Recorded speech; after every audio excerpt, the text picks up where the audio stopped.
Le Nouvel Esprit Public, Philippe Meyer, bonjour.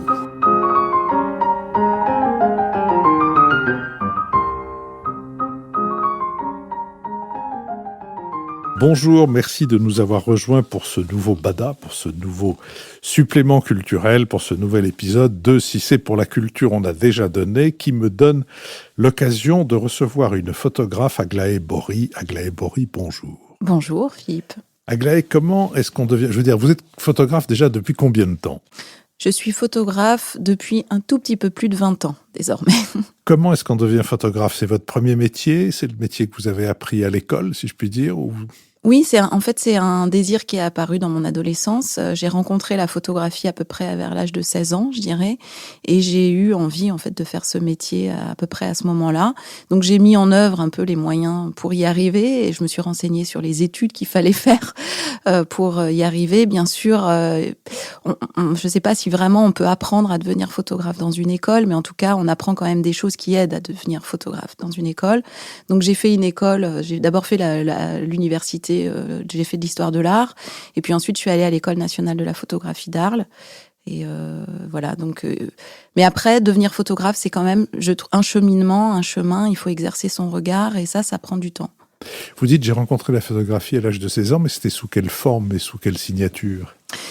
C'était quel type de photo ? Une photo de presse, photo artistique photo... Non, c'était plus photographie artistique. En fait, je me souviens que je me suis abonnée à Photographie Magazine et je crois que très vite, en fait, il y a quelque chose de l'énigme de l'image qui m'a saisie. Et en fait, je me suis rendu compte assez vite que, évidemment, ce qui m'intéressait, c'était ce que je voyais dans l'image, mais il y avait aussi tout ce qu'on voyait pas dans l'image.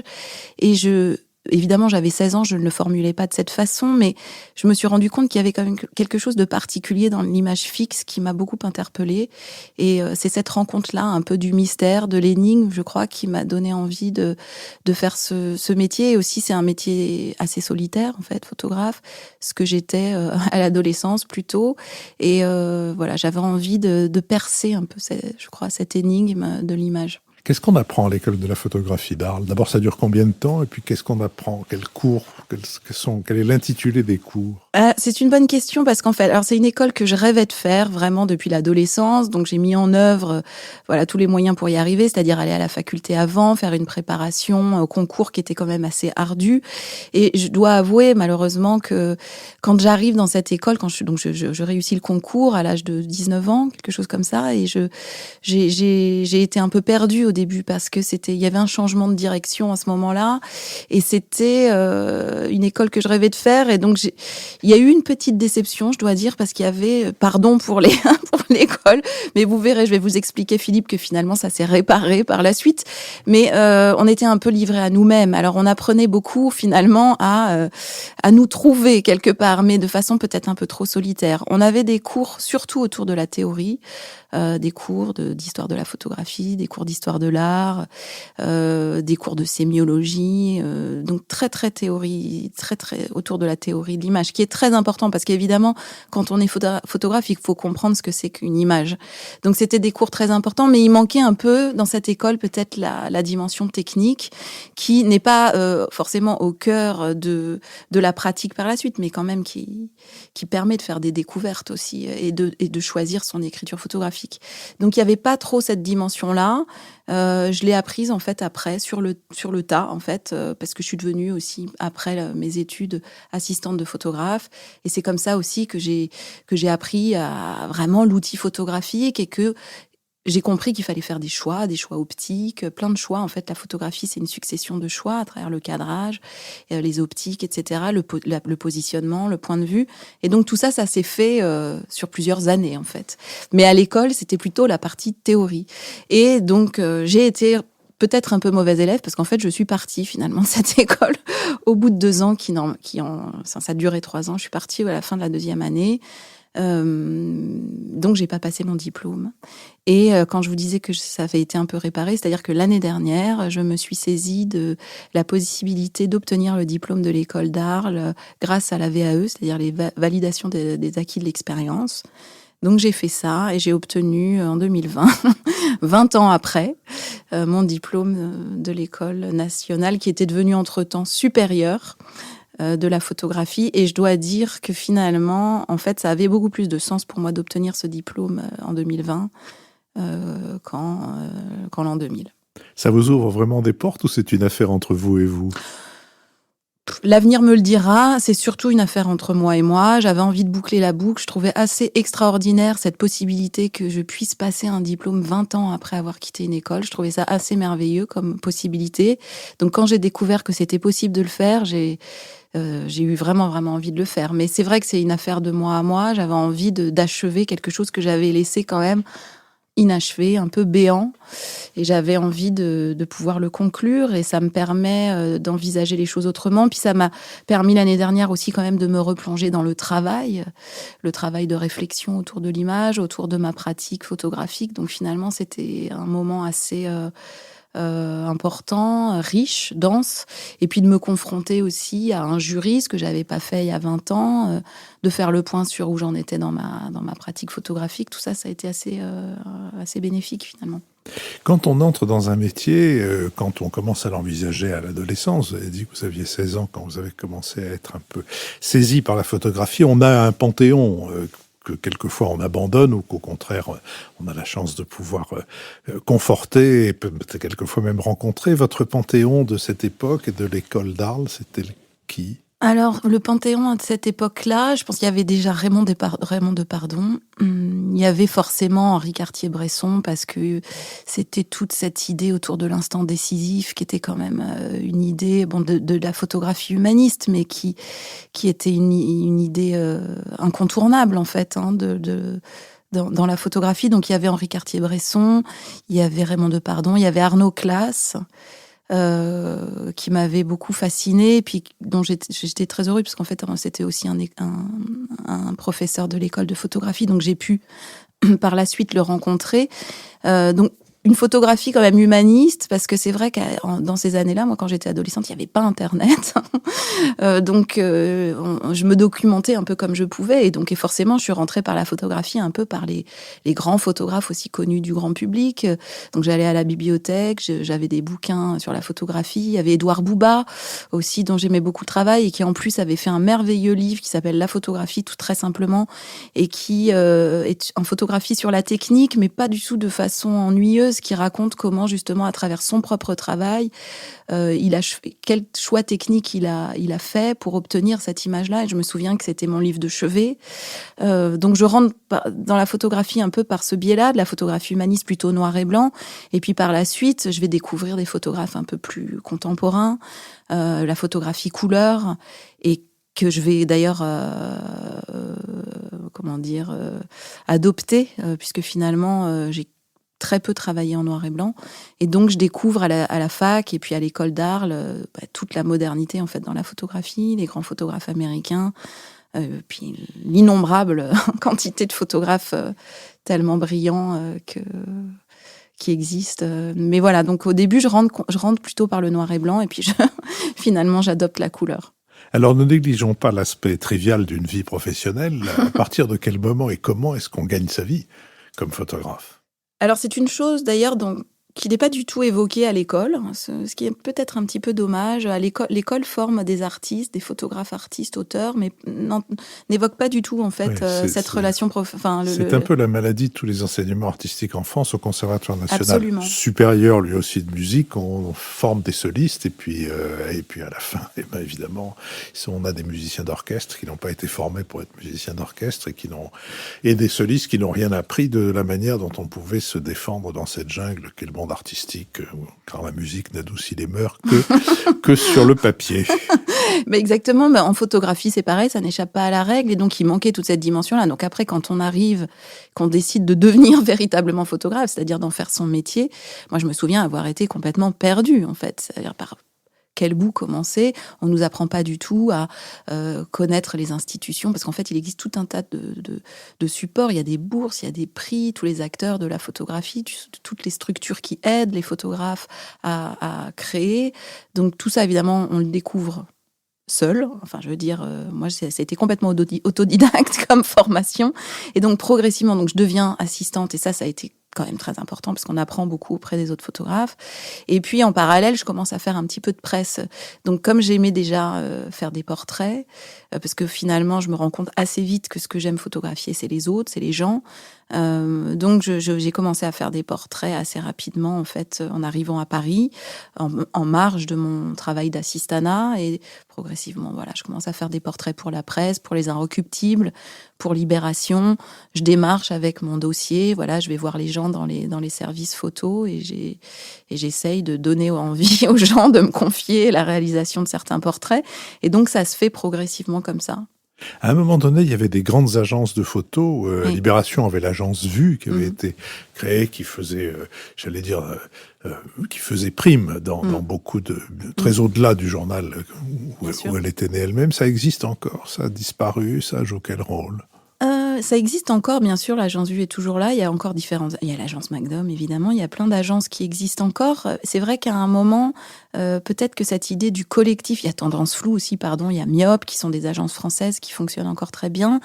Et cette idée du collectif de photographes, du regard, des regards partagés était assez importante. Et j'ai complètement... Moi, en fait, j'ai toujours été un peu en marge, finalement, de ces collectifs. J'ai jamais tenté cette expérience collective. Je sais pas trop pourquoi, mais ça s'est pas forcément présenté non plus, mais c'est pas forcément quelque chose que je recherchais, même si c'était pour moi des structures que j'admirais énormément en fait, parce qu'il y avait des très grands photographes, et il y a toujours des très grands photographes qui travaillent dans ces agences, et mais c'est vrai que cette aventure collective, je l'ai pas du tout vécue. Moi, c'est vrai que j'ai une approche assez solitaire quand même de ce métier. Alors, quand on regarde sur Internet tout ce qui est lié, quand on tape Aglaé Bory, je dis B-O-R-Y parce qu'il y a un autre orthographe et donc je ne voudrais pas que nos auditeurs aillent chercher quelqu'un qui n'existe pas. On est frappé par la diversité des institutions ou des organismes qui vous commandent quelque chose. Il y a des villes, Le Havre, Mulhouse, c'est pas la ville, c'est la scène nationale qui vous a fait cette commande, la filature. Il y a des entreprises, Le Bon Coin. Et il y a, alors là, c'est plus une commande, mais ce sont l'exposition la plus récente de vous, celle qui malheureusement s'est terminée le 11 septembre. Il y a des prix avec des fondations. Qu'est-ce que c'est que cette galaxie de gens qui permettent aux photographes d'exercer leur art? Alors en fait, c'est vrai qu'il y a différents dans ma pratique photographique, je fais des choses assez différentes. Après, évidemment, je garde mon écriture photographique tout au long de ces différentes commandes, mais il y a toutes les prix et tous les bourses, effectivement, tous les prix, pardon, et toutes les bourses, oui, qui existent. Et donc là, en fait, ce sont les photographes qui candidatent, puisqu'il y a des appels à candidature. Donc en fait, il y a une grande part du métier de photographe qui est quand même de répondre aux appels à candidature et aux appels au prix. Donc je fais beaucoup ça. J'envoie beaucoup de dossiers à différents prix, différentes bourses et différents appels à des résidences. Donc ça, c'est comme ça qu'on obtient un peu des bourses pour pouvoir travailler et créer des travaux d'auteur. Et puis après, il y a la presse qui fait appel à moi pour des travaux de commande. J'ai aussi un agent qui travaille pour moi et qui essaye justement de faire connaître mon écriture photographique à des entreprises ou qui sont pas directement liées à la photographie, mais qui ont besoin des photographes pour faire connaître leur activité. Ce qui fait que j'ai comme ça un travail assez dans des champs assez larges. Et puis voilà, toutes ces choses font qu'il y a des expositions, une certaine visibilité dans la presse aussi, et qui peut-être donnent envie après à d'autres de faire appel à moi. Mais c'est vrai que c'est assez large. Mais moi, j'aime beaucoup passer en fait d'un domaine à un autre. J'aime beaucoup faire une carte blanche, comme vous le disiez, pour Le Bon Coin, parce qu'en fait, pour leurs 15 ans, ils m'ont invité à faire un travail assez libre, une carte blanche où j'ai pu faire en fait ce que je voulais. C'est un entre-deux, parce que Le Bon Coin, c'est pas une institution de photographie, c'est pas à proprement parler une institution culturelle, mais l'image quand même est très présente dans leur activité, et donc c'est la deuxième fois, si je me trompe pas, qu'ils font appel à un photographe pour faire un travail d'auteur.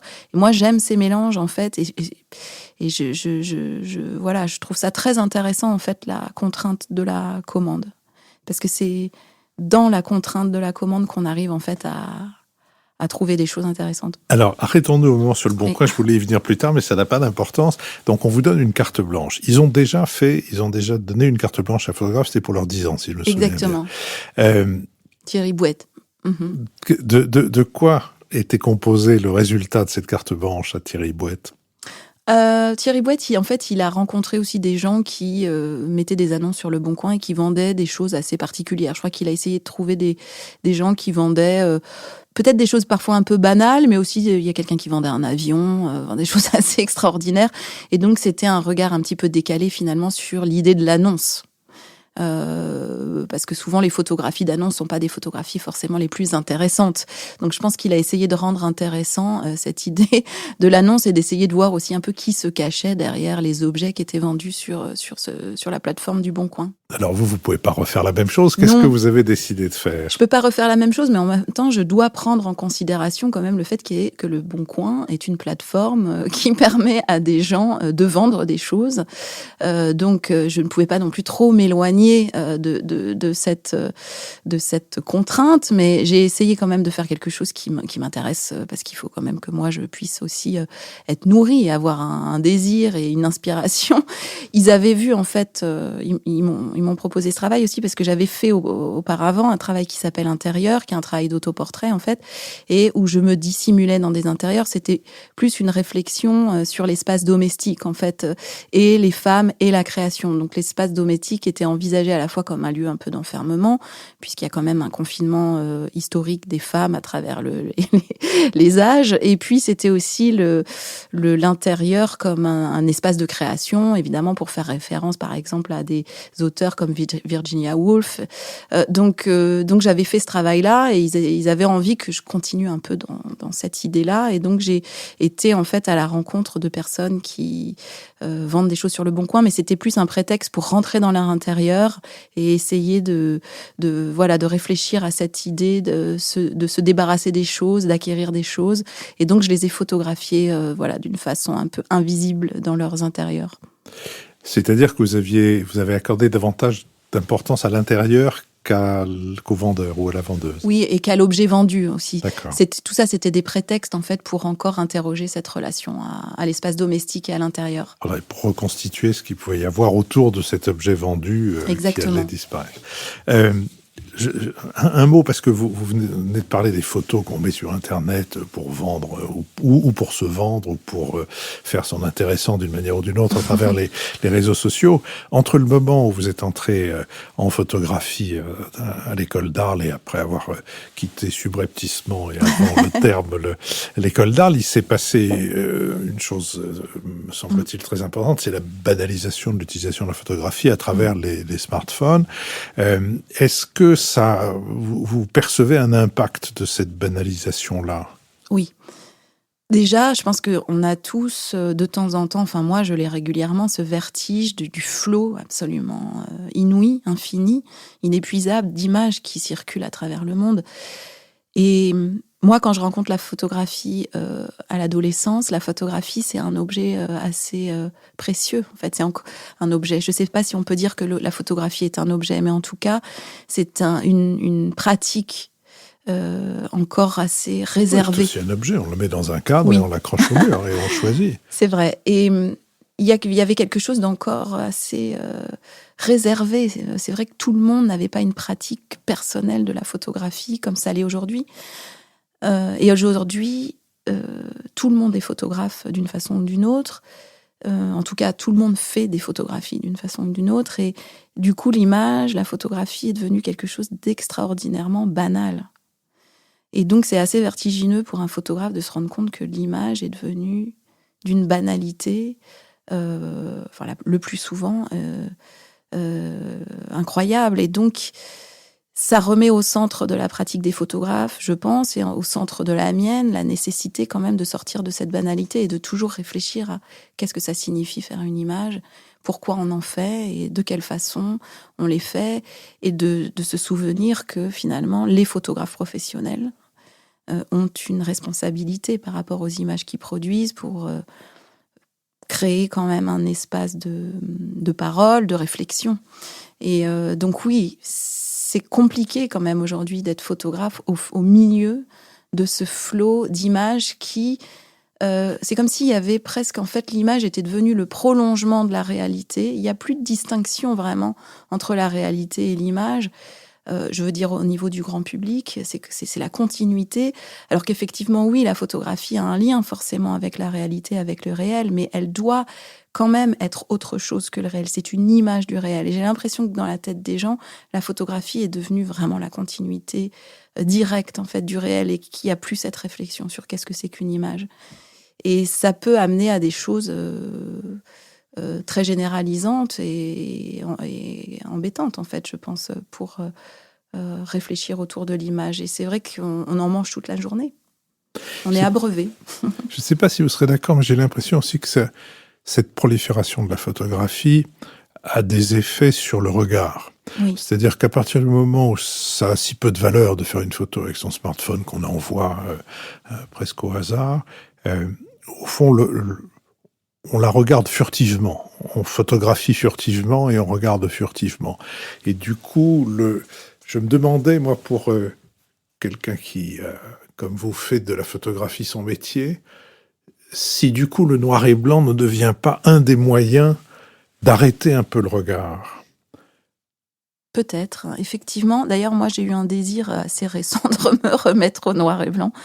Mais c'était plus par désir, je crois, de me remettre aussi dans l'argentique, Ouais. dans le laboratoire. J'ai envie de ça, de retrouver une certaine matérialité de la photographie, puis ce moment très privilégié qui est l'espace et le temps du laboratoire. Bon, ça, c'est encore une autre chose, mais effectivement, peut-être que ça peut passer comme ça par des choix esthétiques, mais en même temps, je pense que c'est véritablement l'enjeu, c'est véritablement le regard. Est-ce qu'on a à dire? Est-ce que les photographes ont... Qu'est-ce qu'on donne à voir, en fait, du monde? Donc, c'est vraiment... il faut c'est pour ça qu'il faut vraiment encourager la pratique des photographes professionnels et des photographes auteurs et des photoreporters. Il faut les encourager dans leur pratique, soutenir absolument la création photographique pour que ils puissent continuer à produire des images qui interrogent le monde avec de la pensée, pour sortir de cette image consommée. Cette image qu'on scrolle, parce que maintenant c'est un nouveau mot qui va peut-être rentrer dans le dictionnaire, je ne sais pas, mais en tout cas qu'on zappe en permanence. Et donc il faut que notre société soutienne la création photographique. L'un des grands échecs des 50 dernières années, c'est l'échec de l'éducation artistique, mais au milieu de cet échec, où il y a de temps en temps des petites choses qui émergent, on fait un peu de choses pour la musique, un peu de choses pour la pratique amateur, de théâtre, de musique, etc. Est-ce que vous avez vu quelque chose être fait pour la photo? Il y a des choses, enfin, moi je trouve que déjà depuis 20 ans, il y a de plus en plus de photographes et de bons photographes, parce que on disait tout à l'heure qu'effectivement on est abreuvé d'images, et donc ça pose un problème quand même de la banalisation de l'image et quelque part de l'épuisement du regard, comme vous le disiez si justement. Et en même temps, ça crée quand même aussi chez de jeunes photographes un désir de photographier et un talent, un regard qui s'aiguise. Il y a les deux, en fait, dans cette profusion d'images. Et donc, je vois quand même, depuis quelques années, arriver des gens qui ont déjà, en fait, un positionnement, un regard très intéressant et très au courant, en fait, de la photographie contemporaine, puisque Internet a aussi permis la diffusion quand même de travaux, de différents regards. Donc il y a un enrichissement aussi, il y a un appauvrissement quelque part du regard, mais il y a aussi un enrichissement. Et donc je vois arriver depuis quelques années beaucoup de gens très talentueux, et je trouve qu'il y a beaucoup de choses qui se font aussi, de beaucoup de festivals qui ont été créés quand même les dernières années, et la photographie, certainement quand même parce que le fait que nous sommes une société d'images, finalement, devient assez importante au centre de notre activité culturelle dans notre société. Donc, il y a des choses qui émergent autour de la photographie qui sont quand même très intéressantes. Il y a peut-être encore certainement un manque de moyens au niveau national. Les dernières années, il y a beaucoup de photographes qui ont pointé cette défaillance, je pense, du soutien de l'État et du ministère de la Culture sur la photographie, parce que la photographie est un enjeu vraiment véritablement aujourd'hui pour notre société. Autrement dit, au fond, il y a beaucoup de gens qui, comme Vous avez fini par faire votre apprentissage toute seule à Arles. Il y a beaucoup de gens qui ont fait leur apprentissage tout seul, mais grâce à Internet, cette fois-ci, plus qu'aux écoles ou à des rencontres. Il y a quand même beaucoup de gens encore qui font des écoles. Les écoles se sont développées. J'ai l'impression qu'il y a plus d'écoles autour de l'image aujourd'hui qu'avant. Vos festivals favoris de photos? Arles est quand même un grand festival. Je dois avouer qu'il y a toujours des choses passionnantes, très intéressantes à voir. Donc effectivement, c'est quand même pour moi un moment, enfin j'y vais chaque année, c'est quand même un moment important pour moi d'aller à ce festival. Il y a le festival Circulation qui existe maintenant depuis plus de 10 ans, je crois, et que j'ai vu se créer et dont j'apprécie beaucoup la teneur, puisque c'est un festival qui a pour ambition de promouvoir la jeune photographie européenne. Où est-il ? À Paris, À Paris. Chaque année, depuis, si je me trompe pas, je crois qu'ils ont fêté leurs 10 ans l'année dernière, mais je voudrais pas commettre d'erreur. Il faudra vérifier cette information. Mais voilà, donc il y a ce festival-là. Il y a le festival Images Singulières aussi à Sète, de documentaire, qui est un festival assez passionnant. Et il y a de plus en plus de festivals quand même qui se créent aujourd'hui en France. Bon, là, je vous ai cité que des festivals français. Je pourrais aussi vous citer un jeune, entre guillemets, festival à Cadaqués, auquel je vais participer très prochainement. C'est pour ça que je vous en parle, mais qui prend de l'ampleur.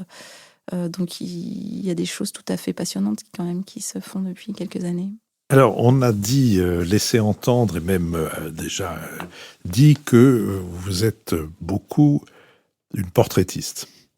Votre dernière exposition, celle qui, encore une fois, malheureusement est terminée, mais vous nous direz tout à l'heure quelles sont vos prochaines expositions, comme ça permettra de se... Oui. Et puis, on peut la voir quand même sur Internet. C'est pas la même chose.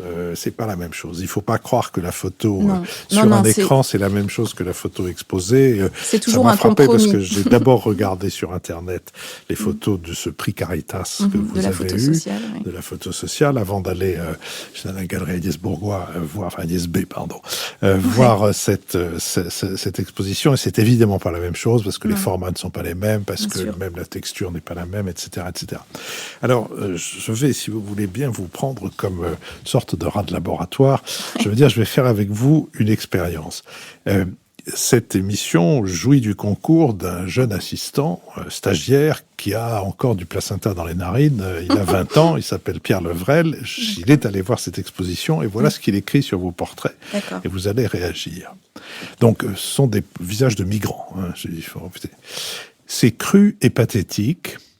Alors, il le dit par rapport à un autre photographe de l'exposition qui... une façon plus classique de s'intéresser aux migrants et à leur misère. C'est cru et pathétique. Aglaé Bory s'attache au rêve, à l'abstrait, touche l'humain par ses portraits. C'est une photographie sociale se détachant du vrai à la faveur du symbole.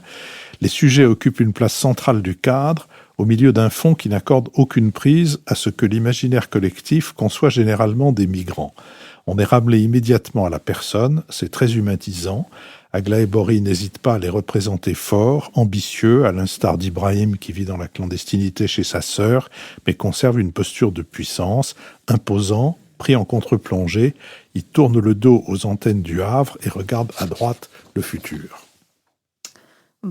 Merci Pierre d'avoir écrit ça. Vous y reconnaissez, vous ne vous y reconnaissez pas? Oui, vous voudriez nuancer? Non, complètement. Je pense je suis contente qu'il ait pu écrire ça parce que c'est effectivement ce que j'ai voulu faire dans ce travail. Donc, il s'agit effectivement de demandeurs d'asile pour la plupart, pas totalement, parce qu'en fait, il y a eu un appel à volontaires, si vous voulez, pour ce projet. Et donc, de la part du Havre, qui est une ville où se présentent énormément de candidats.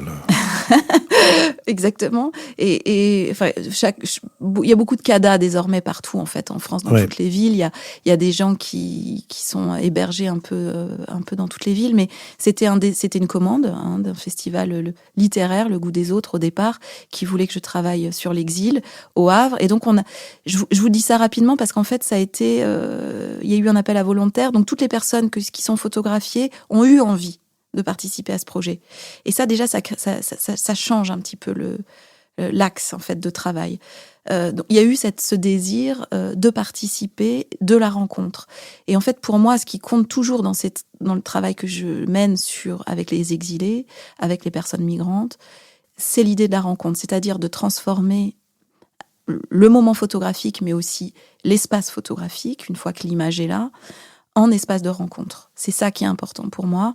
Et j'essaye, pour eux, en plus de l'espace de rencontre, de créer un espace d'hospitalité. C'est-à-dire que l'image devient un espace d'hospitalité. C'est ça que j'essaye de faire et de leur offrir dans le cadre photographique un espace de liberté où ils peuvent être aussi qui ils sont et les sortir en fait de leurs conditions de demandeurs d'asile ou de réfugiés à laquelle en fait ils sont assignés en permanence à partir du moment où ils arrivent où ils quittent leur pays et ils arrivent dans le nôtre et au moment où ils obtiennent leur papier. C'est un temps souvent très long avec beaucoup d'attentes, beaucoup d'incertitudes, beaucoup d'angoisse, beaucoup de sentiments d'exil, c'est-à-dire ce mal du pays, puisqu'il faut savoir aussi que le retour, c'est aussi un peu un travail sur le retour, c'est-à-dire c'est pour ça que ça s'appelle Odyssée. Le retour est à la fois profondément espéré parce que il y a un rapport affectif au pays, évidemment. Ils le quittent souvent à contre-cœur, pour des raisons politiques, pour des raisons personnelles. Mais donc, il y a quelque chose où ils souhaiteraient éventuellement rentrer chez eux un jour. Et en même temps, le retour est craint, puisque ce qu'ils craignent, c'est qu'on leur refuse leur demande d'asile et qu'ils soient contraints de partir. Donc, il y a cette ambivalence des émotions que j'essaye de photographier. Et voilà, j'ai essayé de photographier leur intériorité.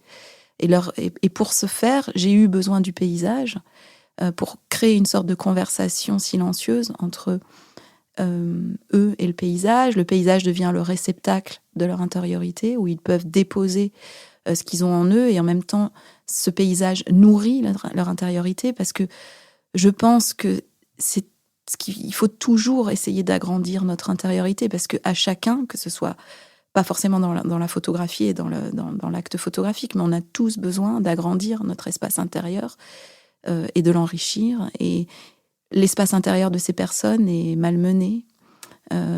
Et donc, j'ai essayé d'aller un peu voir ce qui se passait à l'intérieur et de leur offrir, oui, un espace un peu plus large. Aglaé Bory, merci. Est-ce que vous pouvez nous dire où et quand sont vos prochaines expositions ? Alors, Odyssée va être en partie exposée au festival In Cadaqués qui aura lieu du 1er au 12 octobre, si je ne me trompe pas, donc à Cadaqués en Espagne. Ensuite, elle va aussi circuler à Nantes en décembre, les dates sont à préciser, au Havre en janvier, donc ça va être la manière de retrouver aussi les personnes que j'ai photographiées. Il y aura aussi une exposition du travail des ordres intérieurs que j'ai fait pour Le Bon Coin à l'automne, et malheureusement les dates sont encore à préciser. On sort de cette période, vous savez, un peu compliquée due au Covid, donc les dates sont souvent encore à préciser, mais ça va se préciser. Et je dois dire aussi que j'ai fait un travail qui s'appelle Les Horizons, cartographie des possibles, qui est encore visible jusqu'au 31 octobre au Festival Lagacy, dont malheureusement je n'ai pas parlé, mais j'aurais bien souhaité en parler un petit peu. Donc là, j'ai travaillé en résidence pendant 2 mois l'année dernière, et ce travail est visible jusqu'au 31 octobre.